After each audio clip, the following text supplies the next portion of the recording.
அழகாக தோன்றும் ஒரு கருநாகம் கண்டேன்.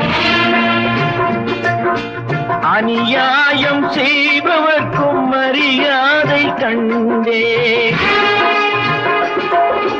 சதிகார கூட்டம் ஒன்று சபையேற கண்டேன். தவறென்று என்னை சொல்லும் பரிதாபம் கண்டேன். கொள்ளையடிப்போன் வள்ளலை போலே, கோவிலை இடிப்போன் சாமியை போலே வாழ்கின்றான். ஊழல் செய்பவன் யோக்கியன் போலே, ஊரை ஏய்ப்பவன் உத்தமல் போலே காண்கின்றான். நீங்கள் அத்தனை பேரும் உத்தமதானா சொல்லுங்கள். உங்கள் ஆசை நெஞ்சை தொட்டு பார்த்துக் கொள்ளுங்கள்.